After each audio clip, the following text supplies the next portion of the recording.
Good morning students. Welcome to online classes.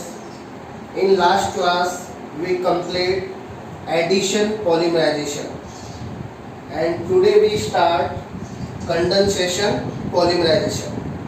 We know that polymerization method is two types. First is addition and second is condensation. Condensation polymerisation में क्या होता है, monomer units जब connect होती है तो small molecule क्या होता है, एग्जिट होता है. जैसे फॉर एग्जांपल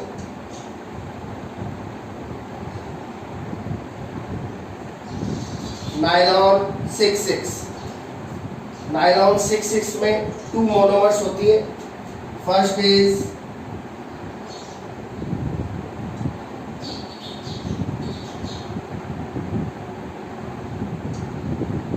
hexamethylene diamine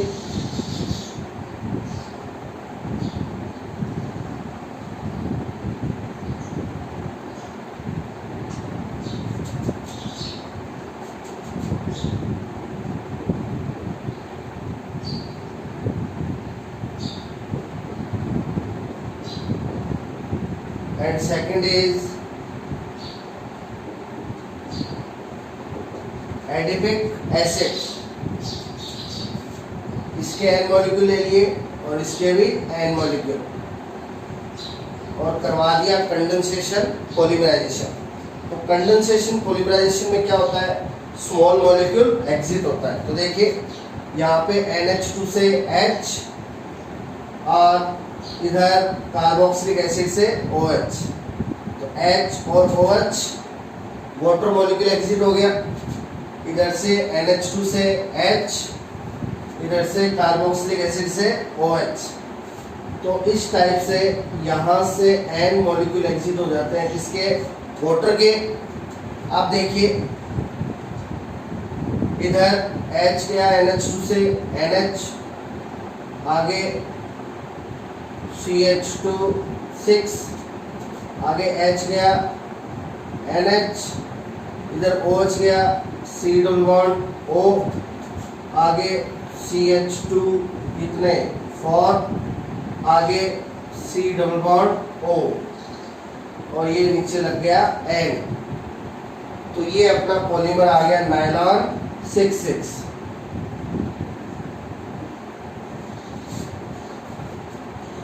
तो देखिए यहाँ पे मोनोमर यूनिट्स जब कनेक्ट हुई तो वाटर स्मॉल मॉलिक्यूल क्या हो गया, एग्जिट हो गया.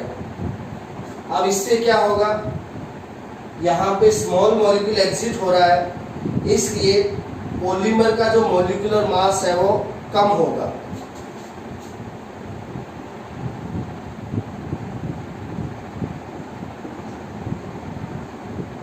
Molecular mass of polymer is less than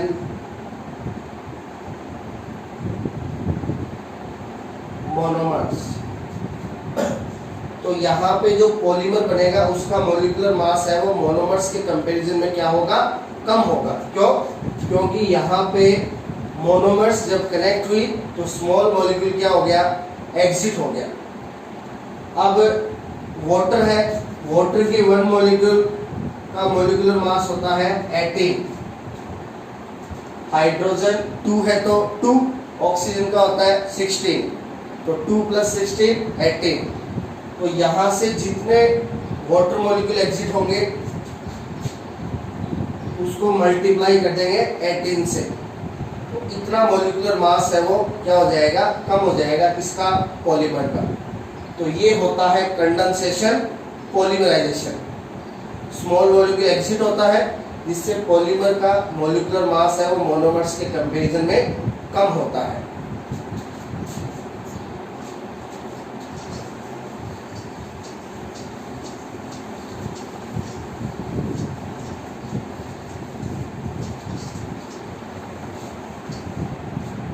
अब देखिए एडिशन पॉलीमराइजेशन का अदर नेम था चेन ग्रोथ पॉलीमराइजेशन, क्योंकि वहां पे अपन ने बताया था की जो लेंथी चेन का फॉर्मेशन होता है और उसमें कंटिन्यूअस ग्रोथ होती है। और एडिशन पॉलीमराइजेशन के 3 स्टेप्स थे, चेन इनिशिएशन, चेन प्रोपेगेशन और चेन टर्मिनेशन। तो इसलिए एडिशन पॉलीमराइजेशन का अदर नेम था chain growth polymerisation. Condensation polymerisation है, इसका अदर नेम होता है स्टेप ग्रोथ पॉलीमराइजेशन।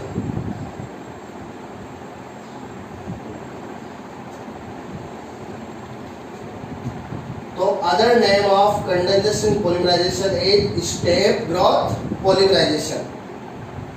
अब इसका other name step growth polymerisation है बिकॉज यहाँ पे जो मोनोमर्स कनेक्ट होती हैं वो मैनी स्टेप्स में होती है।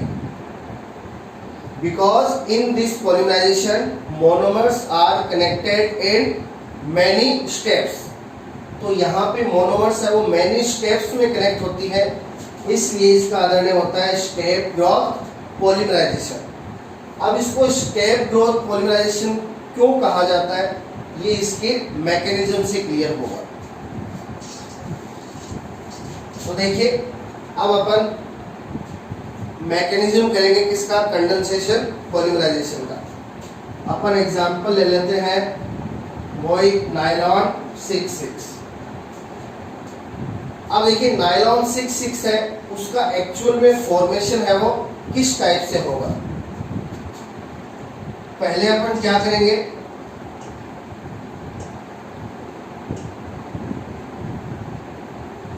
इसकी जो मोनोमर्स है इनके 1 मॉलिक्यूल ले लेंगे। फर्स्ट मोनोमर है हेक्सामेथिलीन डायमीन,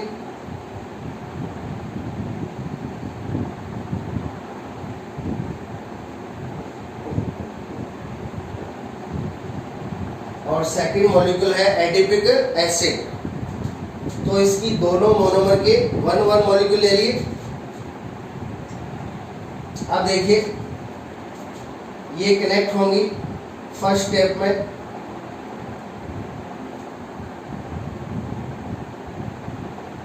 NH2 से H और कार्बोक्सिलिक एसिड से OH।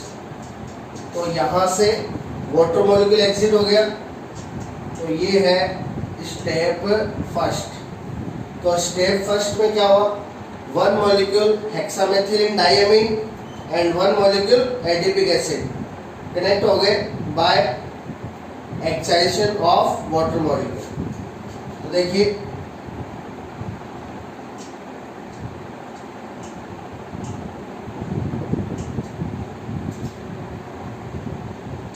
NH2 का H गया NH, कार्बोक्सिलिक एसिड का OH गया CO।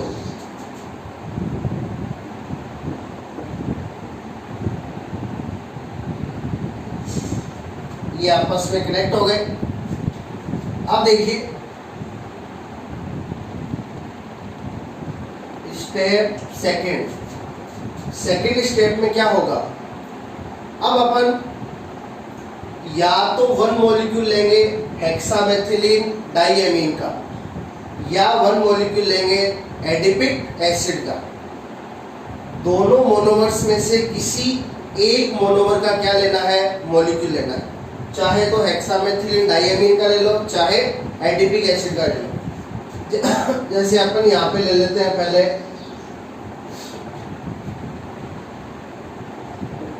Hexamethylene diamine. Hexamethylene diamine का मॉलिक्यूल ले लिया।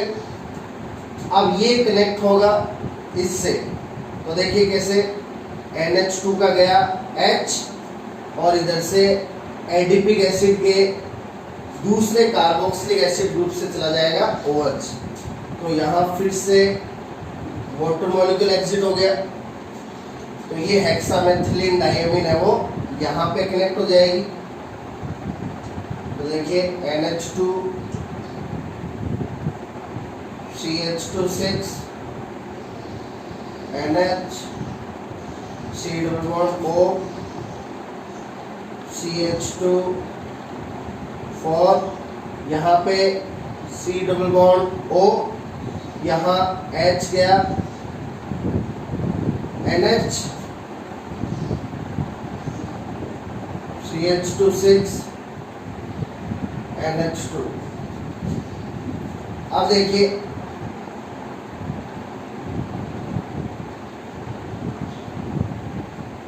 आगे थर्ड स्टेप में क्या होगा। यहाँ पे अपन ने सेकंड स्टेप में मॉलिक्यूल लिया था कौन सी मोनोमर का, हेक्सामेथिलीन डाइएमीन का। अब की बार अपन मोनोमर ले लेंगे किसका, एडिपिक एसिड का। यहाँ पे एडिपिक एसिड लेते हो तो यहाँ ले लेंगे हेक्सामेथिलीन डाइएमीन। अब सेकंड स्टेप में अपन ने हेक्सामेथिलीन डाइएमीन का मोनोमर लिया था, तो अब अपन ले लेंगे किसका, एडिपिक एसिड का। तो यहाँ अब अपन ले लेंगे मोनोमर एडिपिक एसिड। तो अब ये है वो इसके साथ कनेक्ट हो जाएगा। तो देखिए इधर NH2 से H और इसके कार्बोक्सिलिक एसिड से OH। तो इस टाइप से ये वाटर मॉलिक्यूल एग्जिट हो जाएगा और ये एडिपिक एसिड है वो यहाँ पे कनेक्ट हो जाएगा।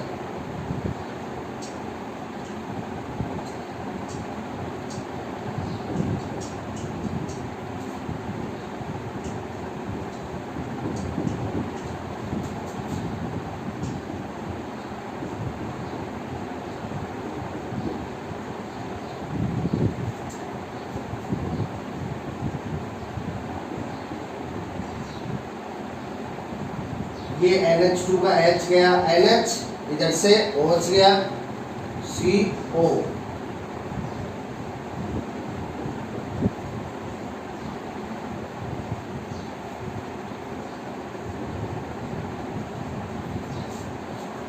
तो इस टाइप से दो हेक्सामेथिलीन डाइएमीन और दो एडिपिक एसिड कनेक्ट हो गए। अब यहाँ पे एडिपिक एसिड लिया था तो अगले स्टेप में ले लेंगे क्या, स्टेप 4। अगले स्टेप में अब यहाँ पे एडिपिक एसिड लिया था तो अगले स्टेप में फिर से क्या ले लेंगे, हेक्सामेथिलीन डाइएमीन।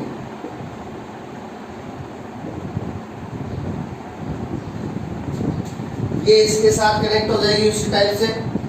फिर अगले स्टेप में वापस क्या ले लेंगे, एडिपिक एसिड। तो इस टाइप से मोनोमर्स है वो कनेक्ट हो जाती है मैनी स्टेप्स में।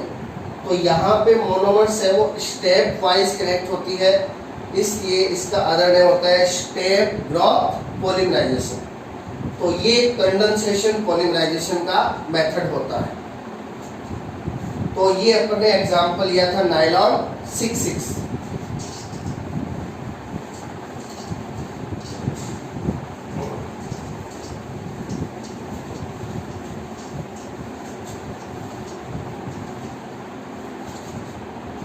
अपन यहाँ पे एग्जांपल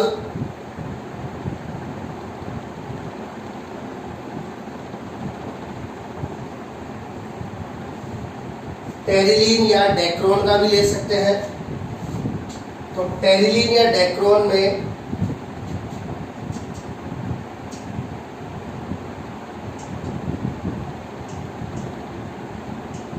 फर्स्ट मोनोमर होता है एथिलीन ग्लाइकोल,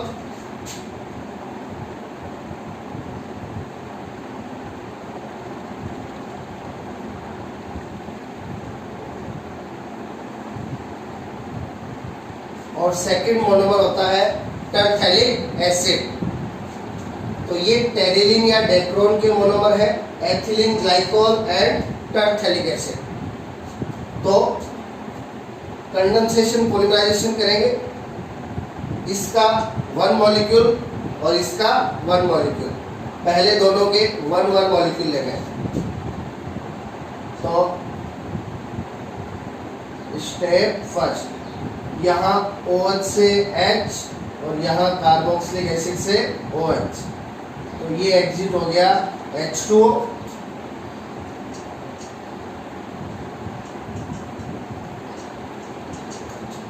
यहाँ O, इधर CO।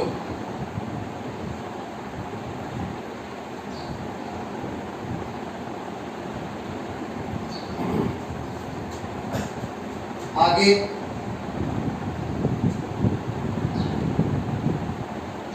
सेकेंड स्टेप में अब क्या करेंगे, या तो वन मॉलिक्यूल ले लेंगे एथिलीन ग्लाइकोल का या वन मॉलिक्यूल ले लेंगे टरफेलिक एसिड का। अपन ले लेते हैं वन मॉलिक्यूल एथिलीन ग्लाइकोल। तो ये वन मॉलिक्यूल ले लिया एथिलीन ग्लाइकोल। तो एथिलीन ग्लाइकोल के OH से चला जाएगा H और ऊपर टरफेलिक एसिड के सेकंड कार्बोक्सिलिक एसिड से OH। तो इस टाइप से फिर से वाटर मॉलिक्यूल एग्जिट हो जाएगा।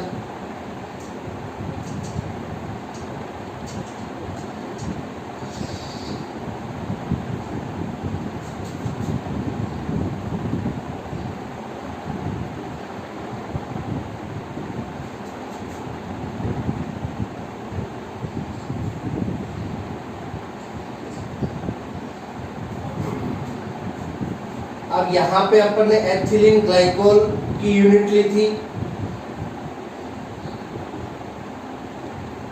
थर्ड स्टेप में अपन ले लेंगे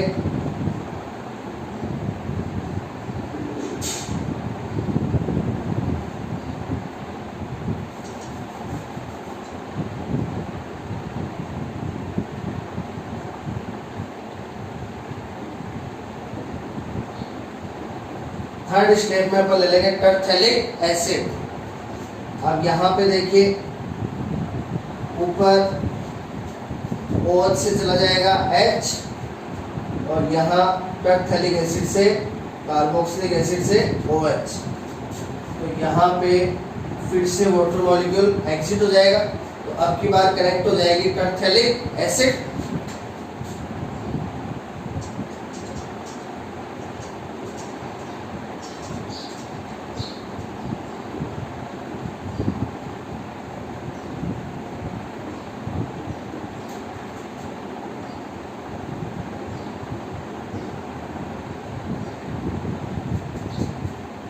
यहाँ से OH से H गया O, यहाँ से OH गया CO।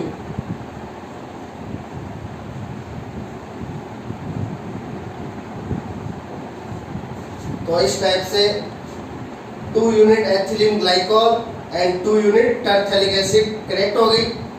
अब यहाँ पे टरफेलिक एसिड लिया था तो अगले स्टेप में फिर से ले लेंगे एथिलीन ग्लाइकोल, फिर अगले स्टेप में फिर से टरफेलिक एसिड। इस टाइप से ये कनेक्ट होती जाएंगी। तो इस टाइप से अपन ने कंडेंसेशन पॉलीमराइजेशन में देखा कि जो मोनोमर यूनिट्स हैं वो मैनी स्टेप्स में क्या होती हैं, कनेक्ट होती हैं। इसलिए other name of condensation polymerisation is step growth polymerisation. तो ये अपना मैकेनिज्म था कंडेंसेशन पॉलीमराइजेशन।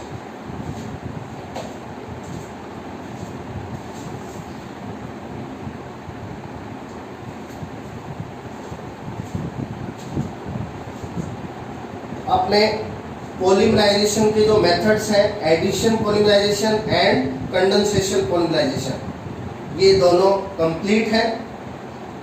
और एक अपन पॉलीमराइजेशन पहले कर चुके हैं, हेट्रो या को पॉलीमराइजेशन। हेट्रो या को पॉलीमराइजेशन में जिसमें मोनोमर यूनिट्स क्या होती हैं, डिफरेंट होती हैं। और हेट्रो या को पॉलीमराइजेशन के अपन ने 4 मेथड्स बताए थे, alternating, random, block and craft. वो अपन पहले कर चुके हैं। तो ये अपने जो पॉलीमराइजेशन के मेथड है वो कंप्लीट है। नेक्स्ट क्लास में अपन स्टार्ट करेंगे usages of polymer in industry, यानी ऐसे पॉलीमर जो इंडस्ट्रियल यूजेज में बहुत ज़्यादा अपने यूज आते हैं। तो इसमें अपन आगे एडिशन पॉलीमर भी करेंगे और कंडेंसेशन भी करेंगे। ऐसे एडिशन पॉलीमर भी करेंगे जो इंडस्ट्री में यूज आते हैं, और ऐसे कंडेंसेशन पॉलीमर भी करेंगे जो इंडस्ट्री में यूज आते हैं। तो ये अपन नेक्स्ट क्लास में स्टार्ट करेंगे। Thank you.